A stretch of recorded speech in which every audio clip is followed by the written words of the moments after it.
Good afternoon. We started the Tenets of Christ a little bit ago, and so today we're picking it up with the Tenets of Christ Part 2.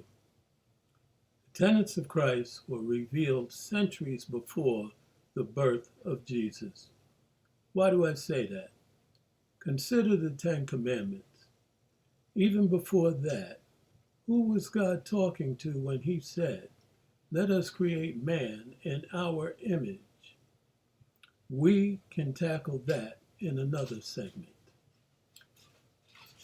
Exodus chapter 20, verses 1 through 17 from the New King James Version reads, "And God spoke all these words, saying, I am the Lord your God, who brought you out of the land of Egypt, out of the house of bondage. You shall have no other gods before me. You shall not make for yourself a carved image, any likeness of anything that is in heaven above, or that is in the earth beneath, or that is in the water under the earth. You shall not bow down to them, nor serve them.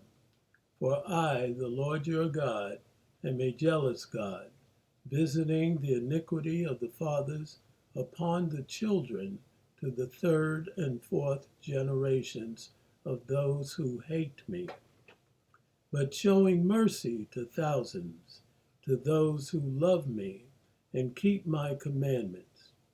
You shall not take the name of the Lord your God in vain, for the Lord will not hold him guiltless who takes his name in vain. Remember the Sabbath day to keep it holy.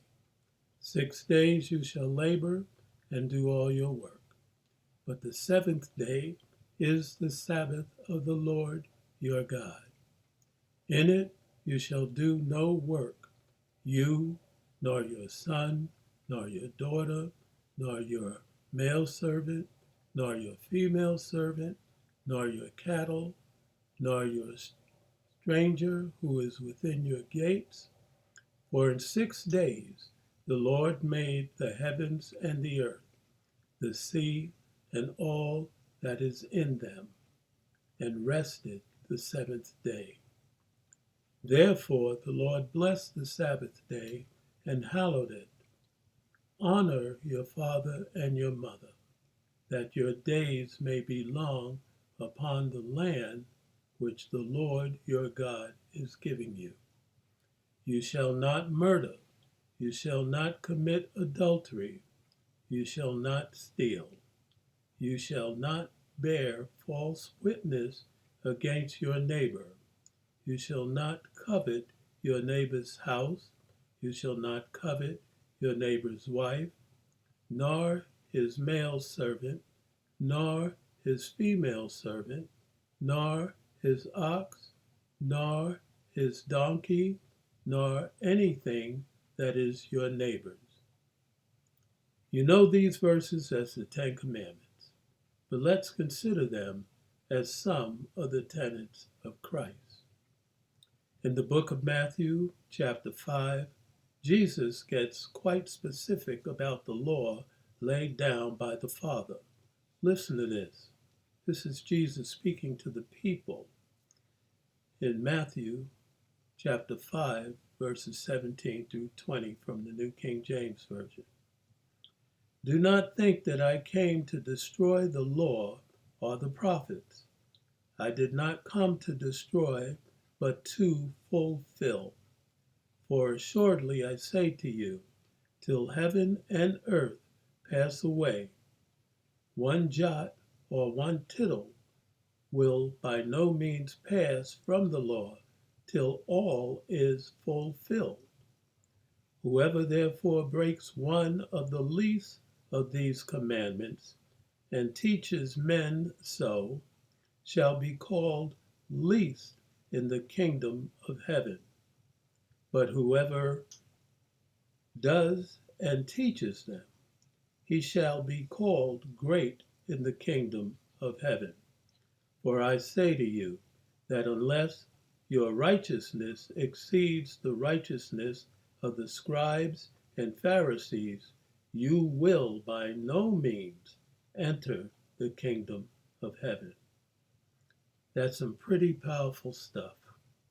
Can you see how that's relatable to the Ten Commandments as God gave them to Moses? At this point, let's remind ourselves why Christ was born. In Luke chapter 19, verse 10 from the New King James Version, Jesus said, "For the Son of Man has come to seek and to save that which was lost."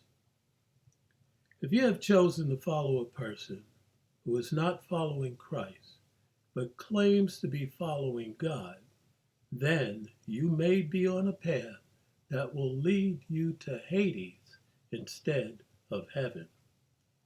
Think back to graven images.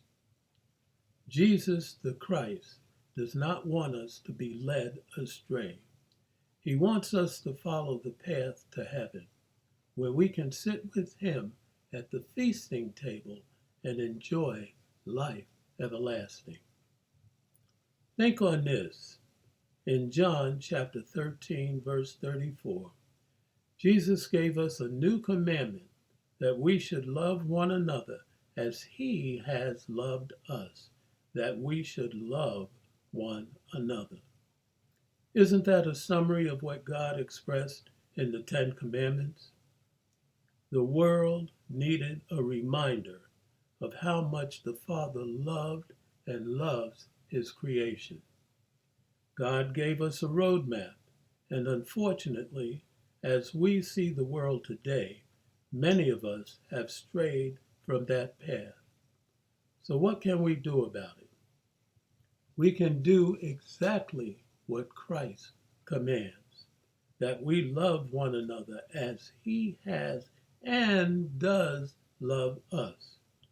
Not just your husband, your wife, your sister, or brother, or mother, or father, but all the human inhabitants on the planet. And that, considering how some are, is not an easy thing to do. But if you don't try, you can't succeed. I'm Rod Gross, encouraging you to delve into the Holy Scriptures and live the life that God desires for you. Why? Because he loves you, and so do I. Be blessed. Stay safe.